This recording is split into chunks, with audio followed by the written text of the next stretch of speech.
Yeah, that's right, Paul. I mean, a lot of talk of prayer and hope and unity, but you could hear the anguish in the voices of those family members speaking about their loved ones. 100 days it's now been since they've been able to speak or hold their family members, their friends that are still being held by Hamas within the Gaza Strip. We know that their main events were today here in Tel Aviv, but other commemoration services were held in other parts of Israel as well.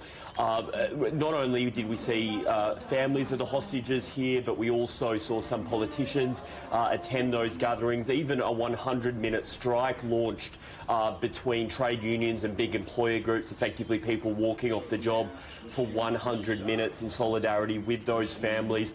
I think perhaps one glimmer of hope for some of those families is the fact we've seen this deal in recent days to get prescription medication to the hostages via negotiations with Qatar and the Red Cross, but they certainly are calling on the government to do more here to try and up the diplomacy to get their loved ones home.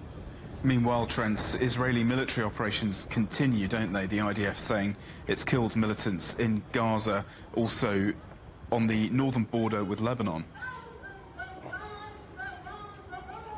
Yeah, that's right. So continued operations within the Gaza Strip. The IDF confirming today it's continuing to move south and is engaged in heavy combat with Hamas fighters in both Rafah and Khan Yunis. We also saw an interesting update overnight from Prime Minister Benjamin Netanyahu, who in a televised address here confirmed that he was speaking with Egypt about the fact that the Israeli military is preparing to take over the Rafah border crossing, which currently connects Gaza and Egypt.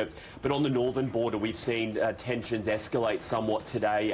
A anti-tank mortar was fired from Lebanon, according to the IDF, and struck a home in northern Israel, killing a mother and her adult son. The IDF says it's now responding to that attack with its own wave of airstrikes on the launch sites of that artillery.